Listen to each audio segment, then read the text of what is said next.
দীর্ঘ ৪৭ বছর পর সন্ত্রাসবাদে মদতদাতা দেশের তালিকা থেকে সিরিয়াকে বাদ দিল যুক্তরাষ্ট্র।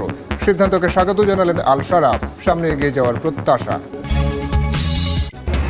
ইরানের ওপর কঠোর অর্থনৈতিক নিষেধাজ্ঞা যুক্তরাষ্ট্রের। আয়ের সব পথ বন্ধ করে বিশ্ব থেকে বিচ্ছিন্ন করাই লক্ষ্য। সন্ত্রাস আখ্যা দিয়ে জবাবের হুঁশিয়ারি তেহরানের। এবার প্রশ্ন ফাঁস ও নিয়োগে অনিয়মের অভিযোগে উত্তাল ভারতের বিহার। পুলিশের সঙ্গে ব্যাপক সংঘর্ষ। ৫ সেপ্টেম্বর দিল্লিতে সমাবেশের ঘোষণা ককরোচ জনতা পার্টির। এবং ২ লাখ আশ্রয় প্রার্থীর ভিসা বাতিলের পরিকল্পনা ট্রাম্প প্রশাসনের। H-1B ভিসার ফি বাড়িয়ে $1 লাখ করছে যুক্তরাষ্ট্র। বিপাকে পড়বেন বিদেশি শিক্ষার্থীরা। ইরানের উপর নতুন করে নজিরবিহীন অর্থনৈতিক নিষেধাজ্ঞা দিয়েছে যুক্তরাষ্ট্র। তেহরানের সব ধরনের আয়ের উৎস বন্ধ করে আন্তর্জাতিকভাবে বিচ্ছিন্ন করার লক্ষ্যে অপারেশন ইকোনমিক আউটকাস্ট নামে তেহরানের উপর নতুন পদক্ষেপ নিয়েছে ট্রাম্প প্রশাসন। নিষেধাজ্ঞায় সহযোগিতা করা যে কোনো দেশকে যুদ্ধের পক্ষ হিসেবে বিবেচনার কথা জানিয়েছে ইরান। নিষেধাজ্ঞাকে অর্থনৈতিক সন্ত্রাস হিসেবে দেখছে ইরান। ইরানের বিরুদ্ধে আরো কঠোর অর্থনৈতিক যুদ্ধ শুরু করেছে যুক্তরাষ্ট্র। ট্রাম্প প্রশাসনের নতুন নিষেধাজ্ঞার ঘোষণা দিয়ে মার্কিন অর্থমন্ত্রী স্কট বেজেন্ট বলেছেন, তেহরানকে টিকিয়ে রাখা প্রতিটি অর্থনৈতিক পথ বন্ধ করাই ওয়াশিংটনের লক্ষ্য। শুধু ইরান নয়, দেশটির সঙ্গে অর্থনৈতিক যোগাযোগ রাখা অন্য দেশ, ব্যাংক ও প্রতিষ্ঠানকেও ছাড় দেবে না যুক্তরাষ্ট্র। বেসেন্ট হুঁশিয়ারি দিয়ে বলেন, ইরানের অর্থনৈতিক কর্মকাণ্ডে জড়িত প্রতিষ্ঠানগুলোকে মার্কিন ডলার ব্যবস্থার বাইরে সরিয়ে দেওয়া হবে। বিদেশে থাকা ইরানি ব্যাংকের কার্যক্রম বন্ধে দেশগুলোকে নির্দিষ্ট সময়সীমাও দেয়া হচ্ছে।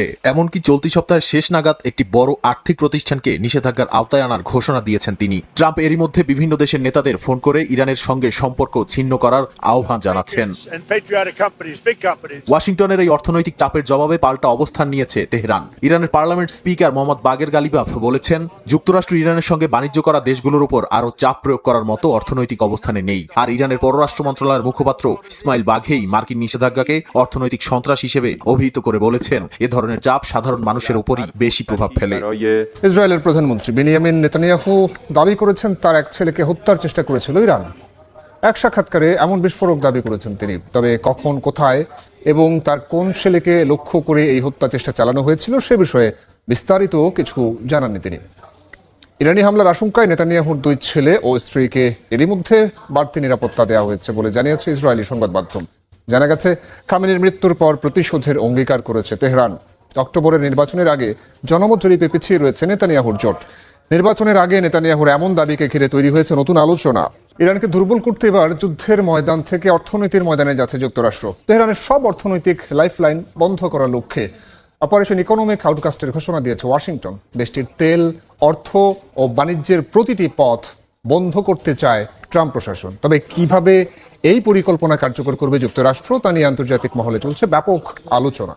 তবে ইরানকে কি উপায়ে বিচ্ছিন্ন করা হবে এই নিয়ে জল্পনা কল্পনা চলছে রাজনৈতিক বিশ্লেষকদের মধ্যে। এই কৌশলের কেন্দ্রে জিরো লিকেজ পদ্ধতি রয়েছে বলে খবর পাওয়া গেছে।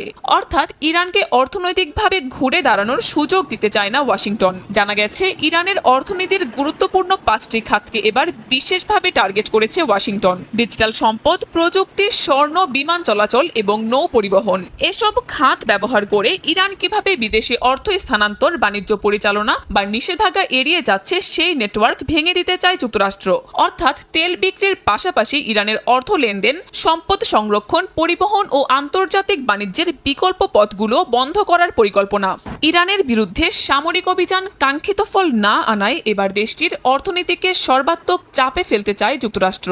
সোমবার নতুন এই পরিকল্পনার ঘোষণা দেন মার্কিন অর্থমন্ত্রী স্কট বেসেন্ট। এই অভিযানকে বলা হচ্ছে অপারেশন ইকোনমিক আউটকাস্ট। এছাড়া সেকেন্ডারি নিষেধাজ্ঞাকে অস্ত্র হিসেবে ব্যবহার করতে চাচ্ছে ওয়াশিংটন।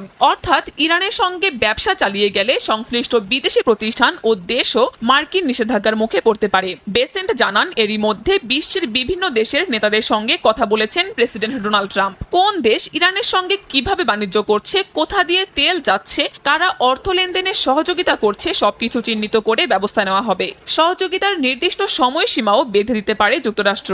লেবাননে অব্যাহত রয়েছে ইসরায়েলি হামলা। দেশটির দক্ষিণাঞ্চলে গোলাবর্ষণ আর ড্রোনের আঘাতে অন্তত 2 জন নিহত হয়েছেন। হামলাগুলো এমন সময় হচ্ছে যখন ইসরায়েল ও লেবাননের মধ্যে যুদ্ধবিরতি এবং যুক্তরাষ্ট্রের মধ্যস্থতায় একটি কাঠামোগত সমঝোতার কথা রয়েছে। এসবের পরও থামছে না উত্তেজনা, সীমান্ত জুড়ে বাড়ছে সংঘাতের শঙ্কা। দক্ষিণ লেবাননের আইনাতা ও হাদ্দাতা এলাকায় গোলাবর্ষণ করেছে ইসরায়েলি বাহিনী। লেবাননের সরকারি বার্তা সংস্থা এনএনএ জানিয়েছে বিনোদ জাভাইল জেলার এসব গ্রামের উপকণ্ঠে হামলার পাশাপাশি একটি ড্রোনও বিস্ফোরিত হয়েছে। ধ্বংসস্তূপ সরানোর কাজে থাকা একটি এক্সকাভেটরের ওপর উড়ন্ত অবস্থায় ড্রোনটি বিস্ফোরিত হয়। হামলাগুলো এমন সময় হচ্ছে যখন ইসরায়েল ও লেবাননের মধ্যে যুদ্ধবিরতি এবং যুক্তরাষ্ট্রের মধ্যস্থতা একটি কাঠামোগত সমঝোতার কথা রয়েছে। ২৬ জুন স্বাক্ষরিত ওই সমঝোতায় লেবাননের দখল করা এলাকা থেকে ইসরায়েলি বাহিনী ধীরে ধীরে সরে যাওয়ার বিষয়টি ছিল, কিন্তু এরপরও দক্ষিণ লেবাননের নেতানিয়াহু বাহিনীর হামলা অব্যাহত রয়েছে। শুধু দক্ষিণ লেবানন নয়, রাজধানী বৈরুতের আকাশেও শত্রুতাপূর্ণ ড্রোন তৎপরতার খবর দিয়েছে লেবাননের জাতীয় বার্তা সংস্থা। একই সময় ইসরায়েলি বিমান হামলা হয়েছে আল মানসুরি ও আশপাশের এলাকায়। তাই যুদ্ধবিরতির মধ্যেই নতুন করে সংঘাত ছড়িয়ে পড়ার আশঙ্কা করা হচ্ছে। যুদ্ধবিরতির পরও গাজায় থামছে না ইসরায়েলি হামলা। গেল ২৪ ঘন্টায় উপত্যকায় শিশুর সহ প্রাণ গেছে অন্তত ৮ ফিলিস্তিনির। গাজা সিটিতে মসজিদ ও পানি বিশুদ্ধকরণ স্থাপনাতেও হামলার অভিযোগ। বাড়ছে বাস্তুচ্যুতি ও খাদ্য সংকটও। এদিকে যুদ্ধবিরতির দ্বিতীয় ধাপ বাস্তবায়নের প্রতিশ্রুতির মধ্যেই ফের তীব্র হচ্ছে গাজায় হামলা। গাজার সরকারি মিডিয়া অফিসার হিসেবে যুদ্ধবিরতি কার্যকর হওয়ার পরও ইসরায়েলে ৪,৩৭৯ বার চুক্তি লঙ্ঘন করেছে। এদিকে ধ্বংসস্তূপের পাশাপাশি তাঁবুতে আশ্রয় নেওয়া মানুষগুলোর জীবনও নিরাপদ নয়। বাড়িঘর ধ্বংসের পর তৈরি করা অস্থায়ী তাঁবুতেও হামলা হচ্ছে। একই সঙ্গে তীব্র হচ্ছে খাদ্য সংকট। ২০২৩ সালের অক্টোবর থেকে ইসরায়েলি অভিযানে নিহতের সংখ্যা ৭৩,৪২২ ছাড়িয়েছে বলে জানানো হয়েছে। এরই মধ্যে যুদ্ধবিরতির ভবিষ্যৎ নিয়ে তৈরি হয়েছে নতুন অনিশ্চয়তা। ইসরায়েলি প্রধানমন্ত্রী বিনিয়ামিন নেতানিয়াহু যুদ্ধবিরতির দ্বিতীয় ধাপ বাস্তবায়নের প্রতিশ্রুতি দিলেও গাজায় হামলা অব্যাহত রয়েছে। গাজার সরকারি মিডিয়া অফিসের হিসেবে যুদ্ধবিরতি কার্যকর হওয়ার পরও ইসরায়েল ৪,৩৭৯ বার চুক্তি লঙ্ঘন করেছে। এসব ঘটনায় ১,২৮৬ ফিলিস্তিনি নিহত এবং ৪,২৫৭ জন আহত হয়েছেন। গাজার বিভিন্ন এলাকায় নতুন করে ইসরায়েলি বিমান হামলা ও গোলাবর্ষণে প্রাণহানির ঘটনা ঘটেছে। হাসপাতাল সূত্রের বরাতে জানা গেছে গত ২৪ ঘন্টায় শিশু সহ কয়েকজন ফিলিস্তিনি নিহত হয়েছেন। মধ্য ও দক্ষিণ গাজার আবাসিক এলাকাগুলোতে হামলায় ঘরবাড়ি ধ্বংস হয়েছে। বুরেইজ শরণার্থী শিবিরে একটি বাড়িতে হামলার পর ধ্বংসস্তূপে নিখোঁজদের উদ্ধারে কাজ করছে অ্যাম্বুলেন্স ও সিভিল ডিফেন্স কর্মীরা।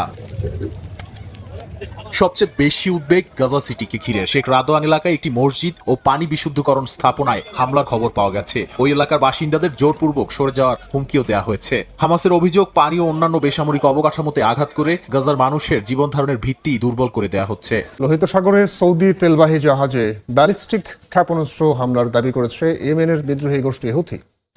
সৌদির ইয়ানবু উপকূলে হামলার পর জাহাজের ডেকে ছড়িয়ে পড়ে আগুন, তবে সব নাবিক নিরাপদ আছেন বলে জানা গেছে।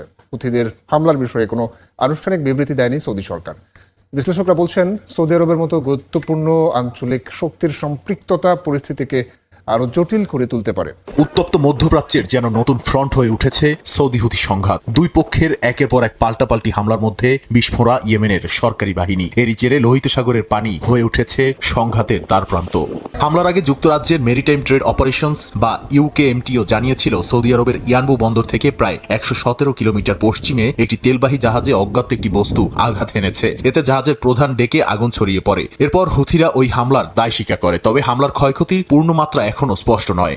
লোহিত সাগরে সৌদি আরবের তেলবাহী জাহাজে হামলার দাবি করেছে ইয়েমেনের বিদ্রোহী গোষ্ঠী হুথি। তাদের সামরিক মুখপাত্রের দাবি, ইয়ানবু উপকূলের কাছে আমজান নামের জাহাজটিতে ব্যালিস্টিক ক্ষেপণাস্ত্র ছোড়া হয়। হামলায় জাহাজের মূল ডেকে আগুন ধরে যায় বলেও দাবি হুথিদের। তবে সৌদি আরবের জাতীয় শিপিং কোম্পানি বাহারি জানিয়েছে জাহাজের সব নাবিকই নিরাপদে আছেন এবং কেউ আহত হননি। ইরান যুক্তরাষ্ট্র সংঘাত ঘিরে গোটা অঞ্চলে যখন নতুন করে উত্তেজনা বাড়ছে, তখন লোহিত সাগরে এই হামলা গুরুত্বপূর্ণ। এর আগে ইরান হরমুজ প্রণালী দিয়ে চলাচলকারী জাহাজ নিয়েও কঠোর সতর্কতা দিয়েছে। অন্যদিকে ইরান সমর্থিত হুথিদের তৎপরতায় লোহিত সাগরের বাণিজ্য পথ বারবার ঝুঁকির মুখে পড়ছে। এ কারণে জ্বালানি সরবরাহ ও আন্তর্জাতিক নৌবাণিজ্যে নতুন করে অনিশ্চয়তা তৈরি হচ্ছে।